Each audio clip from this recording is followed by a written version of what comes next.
Vous avez toujours rêvé d'être une personne impactante, de laisser une trace autour de vous, d'être le modèle, le leader et surtout celui qui redonne espoir aux autres. Vous êtes au bon endroit, bienvenue sur votre chaîne Scène Podcast. Alors ensemble, nous parlerons de développement personnel, de personnes à succès, d'histoires à succès, de personnalités influentes et aussi vous apprendrez à changer votre vie et vos habitudes. Bonjour à tous les amis, ravi de vous avoir encore avec moi aujourd'hui pour ce nouvel épisode podcast. Alors je suis ravi de vous avoir encore avec moi aujourd'hui parce que déjà avant de commencer, je tiens à vous dire merci, un très très grand merci pour effectivement votre soutien, pour les partages que vous ne cessez d'apporter, mais également aussi pour les commentaires, pour effectivement les avis et la contribution que vous ne cessez de me témoigner par rapport à cela.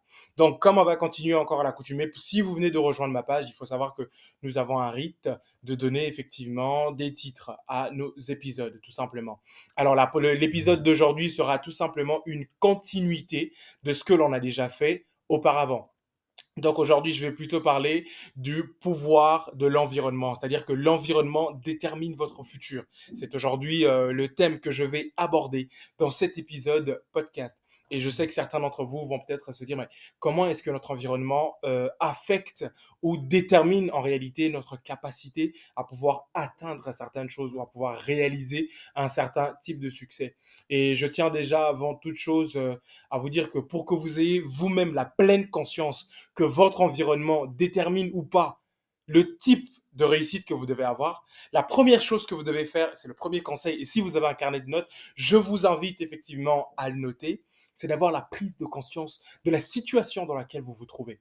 C'est la première chose. Parce que lorsqu'on veut changer une situation, lorsqu'on veut changer sa vie, lorsqu'on veut améliorer quelque chose que l'on pense qui n'est pas effectivement bien, on doit d'abord avoir la pleine conscience de quoi est-ce que cette chose en regorge et réellement. Parce que vous ne pouvez pas dire que d'accord, moi j'aimerais modifier les portes d'une maison, alors que derrière vous ne savez pas exactement de quel type de bois vous avez besoin, de quel type de matière vous avez besoin pour effectivement faire quoi?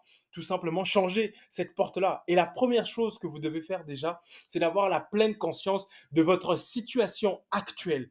Si vous savez exactement quelle est votre situation, logiquement, la deuxième question qui va venir dans votre esprit, c'est comment est-ce que je peux faire pour pouvoir m'améliorer? Quelles sont aujourd'hui les actions, le plan? Qu'est-ce que je peux réellement accomplir et mettre en marche pour pouvoir faire quoi? Pour déterminer le type de succès que je souhaite avoir. Ça, c'est la première chose à se poser la question. Dans quelle situation je me trouve? À quel niveau de la vie je suis actuellement? Et deuxièmement, vous vous posez maintenant la question, comment est-ce que je dois arriver effectivement à modifier la situation dans laquelle je me trouve? Et c'est la raison pour laquelle le 90% des gens n'ont pas le courage d'aller jusqu'au bout.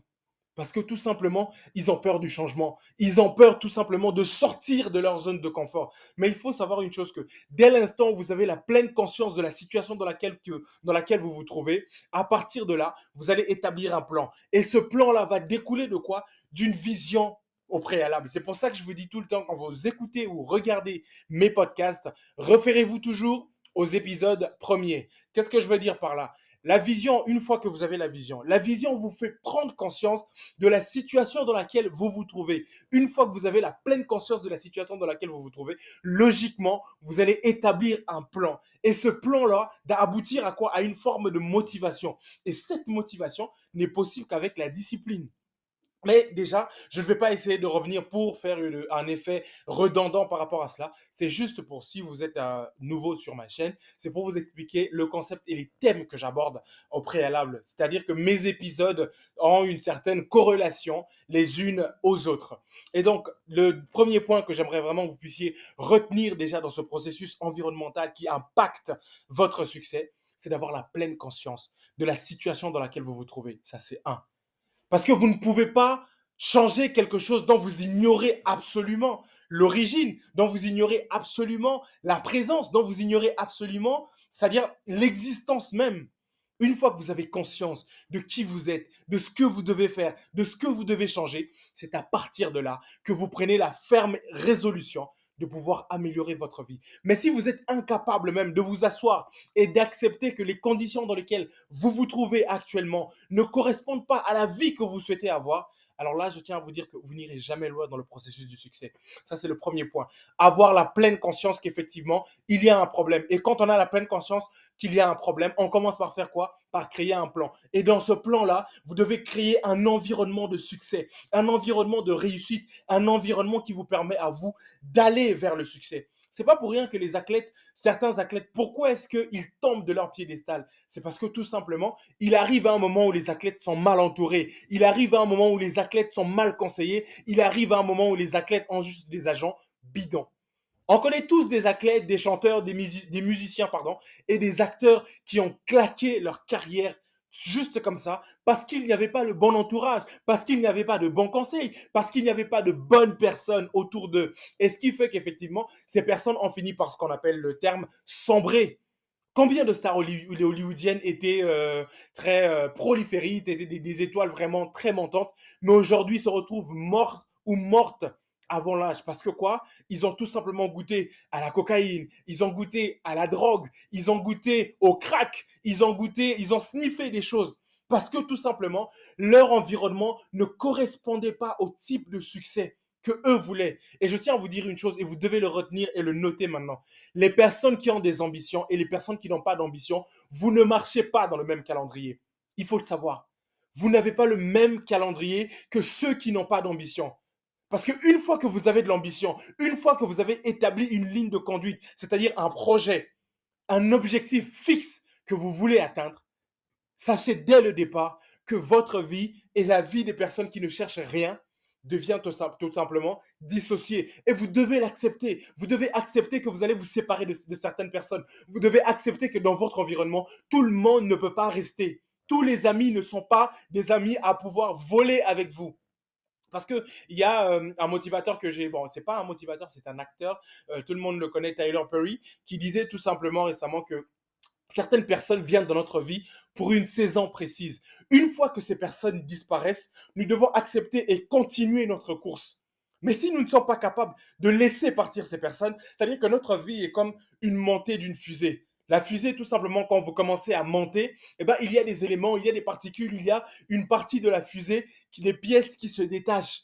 Et plus vous allez en hauteur, seules les pièces les plus dures, les pièces les plus résistantes arrivent à vous emmener jusqu'au boost de la Lune. Et c'est le même principe quand vous prenez la pleine conscience dans votre vie, que vous devez changer quelque chose, que vous devez améliorer votre situation. La pleine conscience commence par là. Vous devez accepter que certaines personnes vont tout simplement faire quoi? Vous lâcher en cours de route. Vont tout simplement faire quoi? Disparaître en cours de route. Vont tout simplement faire quoi? Ne plus exister. Même certains vont aller jusqu'à vous tourner le dos. Juste parce que vous avez pris la ferme conviction d'aller et de croire en votre rêve, d'aller et de poursuivre votre rêve. Mais c'est ce que beaucoup de personnes aujourd'hui n'arrivent pas, parce qu'aujourd'hui, on a l'impression que nos amitiés, nos relations, les liens que l'on tisse avec des personnes sont plus importants que notre propre bonheur et notre épanouissement individuel. Et c'est l'erreur. C'est pour ça qu'au final, on finit par se retrouver dans des environnements toxiques, avec des personnes qui ne valent rien, avec des personnes qui n'ont aucune ambition, et encore de surcroît, des personnes qui n'aboutissent ou ne contribuent pas à une valeur ajoutée à notre existence. Tout ça pourquoi? Parce que nous ne sommes pas capables de faire quoi? D'accepter ce qu'on appelle de shift gear en anglais, le changement d'état d'esprit. Les gens ne veulent pas cela. Les gens ont peur de cela. Mais il faut savoir que seules les personnes les plus courageuses acceptent le changement. Et si vous n'acceptez pas le changement, alors c'est la question que je dois vous poser. Où en êtes-vous dans votre vie actuellement? Est-ce que vous avez l'impression que vous êtes en train d'évoluer? Est-ce que jusqu'à présent, tous ces amis que vous avez retenus, toutes ces personnes que vous êtes en train d'essayer de garder dans votre vie, malgré qu'ils vous font mal, malgré qu'ils n'évoluent pas, malgré qu'ils n'apportent pas une forme d'ambition quelconque qui vous permet, vous, de pouvoir vous inspirer de cela, qu'est-ce que vous avez gagné avec ces personnes? Des disputes? Des sorties à longueur de journée? Des discussions qui n'aboutissent à rien? Parler tout simplement des réalités hollywoodiennes, des personnes qui ont des millions de dollars dans leur compte, mais derrière, vous ne vous asseyez pas pour pouvoir établir des choses qui sont essentielles pour vous. J'ai toujours tendance à dire à l'un de mes amis que, vous savez, pour ceux qui vivent au Sénégal, il y a un quartier qu'on appelle Médina. Je sais que peut-être que certains vont en chérir, mais il y a parfois dans certains coins de rue, vous allez voir qu'il y a toujours, à toute heure de la journée, il y a des jeunes qui sont là, qui parlent de football, qui parlent de lutte, qui parlent de Messi, qui parlent du président, qui parlent de la ville. Mais à aucun moment, ces jeunes ne se réfèrent tout simplement quoi? À leur vie à eux et se posent la question, tout ce temps libre que j'ai, qu'est-ce que je peux en faire?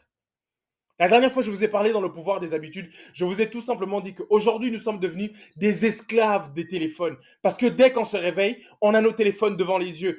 Au cours d'une journée, on ne peut pas s'empêcher de regarder nos notifications. Et directement, on rentre, on se réveille, on est dans ça. Mais à aucun moment, on arrive aujourd'hui à se détacher de cela. Et cela va de même dans la vie. Essayez à un moment donné de vous détacher tout simplement de la foule. À un moment donné, dissociez-vous de la masse. Parce qu'il faut savoir que c'est quand on est dans la masse que l'on est le plus bête. Ça, c'est clair. Et je pense que même il y a un jour, j'ai dû regarder une citation, je crois que c'est une citation islamique qui disait tout simplement du prophète Mohammed, qui disait que quand les gens vont à gauche, n'hésite jamais à aller à droite. Parce que ce n'est pas parce que la foule va dans cette direction que c'est la bonne direction. Et c'est le même principe que je veux que vous puissiez appliquer à votre vie. Ce n'est pas parce que tout le monde croit que oui, quand on arrive à la trentaine, il faut que tu te maries quand tu arrives à 25 ans, 26 ans. C'est une obligation, tu dois te marier. Ou si tu as un master et que tu n'as pas de boulot, les gens te disent, bah écoute, toi, tu as travaillé, tu as tout ça et c'est toi qui te retrouves à vendre des vêtements, c'est toi qui te retrouves à faire ceci. N'acceptez pas que les mauvaises personnes puissent vous faire une pression alors qu'eux n'ont pas su tout simplement réussir leur vie. N'acceptez jamais l'incapacité des gens à ne pas pouvoir être ce qu'ils auraient dû être, pouvoir se refléter en vous. Juste parce qu'ils ont quoi? La colère et ils veulent refléter la colère et les échecs de leur vie sur vous. Ne l'acceptez pas. Cette pression sociale, ne la portez pas en vous. Et pour pouvoir éviter de porter une telle pression sociale, des personnes qui n'en ont rien à faire de votre vie, vous devez avoir un plan. Parce qu'une fois que vous avez un plan, une fois que vous avez la pleine conscience d'où vous allez, vous créez un environnement. Et quand vous créez cet environnement-là, vous éloignez les personnes pessimistes, vous éloignez les personnes négatives, vous éloignez les personnes qui n'ont tout simplement envie de ne rien faire. Et vous commencez à faire quoi? À construire tout simplement un cercle de qualité. Pas plus tard que tout à l'heure, quand je suis en train de préparer le podcast, j'ai regardé une vidéo où j'écoutais un podcast. Le gars, il disait en anglais tout simplement que plus son cercle devient restreint, plus il a les idées claires et plus il se sent épanoui. Et moi, je vais vous poser la question. Actuellement, est-ce que votre cercle d'amis vous permet de vous épanouir? Et quand je parle d'épanouir, c'est cette capacité à pouvoir créer de la valeur. Et cette valeur doit se refléter soit sur votre compte en banque, soit sur une évolution, soit sur la création d'un travail, soit sur l'évolution tout simplement de compétences ou d'attitudes. Est-ce que vos amis, ce cercle d'amis que vous êtes en train d'entretenir en ce moment-là, est en train de vous élever, de vous mettre là au niveau intermédiaire, ou tout simplement de vous permettre à vous de rester sur un même niveau que eux et qui vous empêche d'aller au-delà? Et si vous êtes dans un environnement pareil, les amis, je tiens à vous dire, prenez vos bras à votre cou et partez. Parce que vous n'allez jamais rien créer de cette façon. Deuxième point, ayez conscience de l'environnement dans lequel vous êtes. Après que vous ayez pu prendre conscience de la situation dans laquelle vous êtes, qu'est-ce que vous voulez faire? Comment vous voulez améliorer votre vie? Secondo, vous devez avoir la pleine conscience de dans quel environnement vous vous trouvez. Parce qu'une fois que vous avez la pleine conscience de l'environnement dans lequel vous vous trouvez, vous allez maintenant commencer à faire quoi? À devenir sélectif. Et moi, je le dis tout le temps, et je n'ai plus honte de le dire, j'ai beaucoup de connaissances, mais très peu d'amis. Je connais beaucoup de gens, mais très peu d'amis. Parce qu'aujourd'hui, toutes ces personnes ne vont pas forcément dans ma direction. Toutes ces personnes se contentent juste de me dire, ah bah écoute, Eden, tu fais des podcasts, tu parles bien, tu fais ça bien, tu fais ci, c'est ça. Mais derrière, ces personnes ne sont pas là quand il faut me motiver. Ces personnes ne sont pas là quand il faut faire ceci. Et je ne les en veux pas. Mais quand je vois l'évolution de ces personnes et quand je me vois moi, pardon, autant pour moi, je me dis tout simplement, ce n'est pas un moyen de dénigrer les autres, mais c'est une façon à un moment donné de vous donner à vous-même de l'importance. Arrêtez de vous mélanger avec n'importe qui. Arrêtez de devenir ami avec n'importe qui. Arrêtez de pouvoir garder, c'est-à-dire certaines relations qui vont être précaires. Parce que si aujourd'hui, vous, votre objectif en tant que personne, en tant qu'homme ou femme, c'est d'aller peut-être jusqu'au master, jusqu'au doctorat, l'autre personne à côté de vous, là, qui traîne tout le temps, qui dit, ah bah, écoute, tu sais quoi, moi je vais me marier, et après être marié, bah, je vais faire ça. C'est-à-dire que vous n'avez pas la même vision des choses. Cette personne qui pense mariage et vous qui pensez doctorat et vous qui pensez cela, vous n'êtes pas dans le même environnement et vous n'allez pas dans la même direction. Et le problème qui va se passer, c'est que si vous persistez à laisser cette personne un espace constant dans votre vie, vous allez finir par rejoindre son idéal et se dire, bon, en fin de compte, autant me marier un peu plus jeune, les diplômes, ça viendra. Mais c'est pas comme ça. Une fois que vous avez établi votre plan, votre conviction ne doit jamais être ébranlée juste par rapport au désir des autres. Parce que les désirs des autres ne reflètent en rien la réalité, la perception de la réussite que vous avez dans votre esprit. C'est totalement différent. Et vous devez apprendre à l'accepter. Et je tiens à vous dire une chose, ce n'est pas parce que vous perdez un ami que vous perdez votre vie. Et je vous demande encore de le retenir. Ce n'est pas parce que vous perdez un ami que vous perdez votre vie. Parce qu'il est préférable de perdre des amis plutôt que de perdre la raison pour laquelle vous devez réussir dans la vie. Parce que si vous perdez cette raison-là, vous allez aussi perdre des amis. Parce que ces mêmes amis, quand ils vont voir que vous n'avez pas réussi, ils ne vont pas vouloir traîner avec vous. Parce qu'eux, au moins, ils vont estimer qu'ils sont arrivés à un certain piédestal que vous n'avez pas pu atteindre, tout simplement parce que vous vouliez rester avec eux, mais sans évoluer. Voilà le danger. Et troisièmement, l'environnement que vous devez garder propice, c'est la limitation d'informations. Limiter tout simplement, faire un jeûne d'informations. Moi, par exemple, j'ai une routine aujourd'hui, des principes qui me permettent à moi de garder les pieds sur terre. Je n'écoute plus la radio, je ne lis plus le journal, j'ai désinstallé toutes les applications de journal, France 24, RFI, machin, ce que vous voulez. Même, j'étais vraiment un accro du journal papier. Mais le problème qui se passe, c'est que quand vous commencez à créer l'environnement pour le succès, vous devez éloigner toutes les informations inutiles et n'apprendre qu'à consommer des informations qui, à la fin de la journée, vous allez vous dire, cette information, je l'ai consommée. Elle m'a permis aujourd'hui de faire quoi? D'avoir une idée. Cette information, je l'ai consommée. Elle m'a permis d'aller chercher quoi? Un financement. Cette action-là, cette information, je l'ai eue aujourd'hui. Elle m'a permis de faire quoi? De rencontrer de nouvelles personnes qui vont m'aider à améliorer mon business, qui vont m'aider tout simplement à faire quoi? À voir clair dans mon projet. Mais quand vous consommez des informations inutiles, ça ne vous sert à rien. Ça détruit votre productivité, ça détruit votre capacité à vous concentrer et ça vous empêche tout simplement à vous projeter dans un futur projet. Tout simplement parce que vous consommez des mauvaises informations. Qu'est-ce que la dernière vidéo TikTok tendance va vous apporter dans votre travail? Qu'est-ce que ce que Wally Seck fait va vous apporter dans votre travail? Qu'est-ce que ce que Hussein Keita fait va vous apporter dans votre travail? Bon, pour ceux qui sont à l'international, les personnes que je cite sont, entre guillemets, des personnalités, qu'elles soient publiques, starlettes, un peu du style hollywoodien au Sénégal. Et donc, je reviendrai dessus, mais sinon, les noms, vous pouvez aller les chercher, just Google it, et vous allez, you're gonna find it. Donc, pour revenir à ce que j'étais en train de dire, toutes ces personnes-là ne vont tout simplement rien vous apporter de concret. Et ma question à moi, c'est, quand une personne ne vous apporte rien, pourquoi restez-vous? Parce que vous êtes habitué avec cette personne? Parce que vous avez grandi avec cette personne? Parce que vous estimez que vous devez être loyal envers cette personne? Et c'est ce sentiment de loyauté qui vous empêche de voir clair dans votre évolution. C'est tout le problème.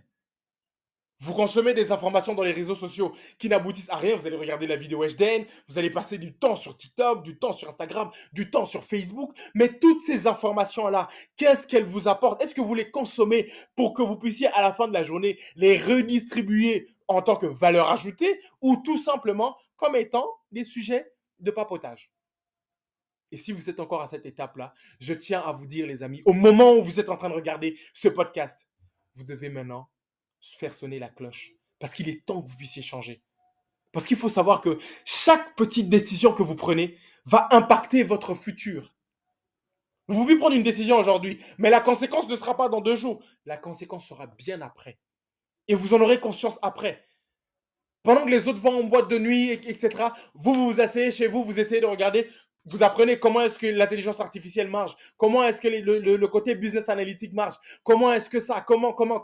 Au moment où les autres vont revenir maintenant pour faire ça, vous aurez déjà 2 fois plus de compétences. Vous aurez déjà une certaine, c'est-à-dire une certaine avance par rapport à eux. Mais c'est des sacrifices que plus personne n'a envie de faire.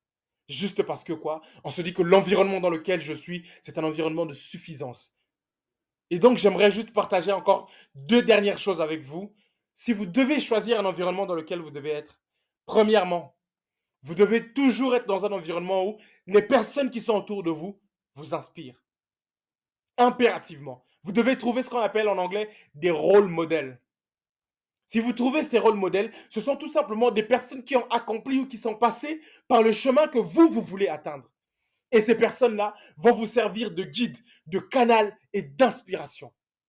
Et donc, cherchez. Maintenant, s'il n'y a pas ces rôles modèles autour de vous, Essayez de voir les anciens rôles modèles qui ont existé. Mettez-les présents dans votre esprit. Habillez-vous comme eux. Parlez comme eux. Regardez les endroits où ils avaient l'habitude de traîner. Si c'est des cafés, si c'est des événements, si c'est des endroits, devenez ces personnes-là.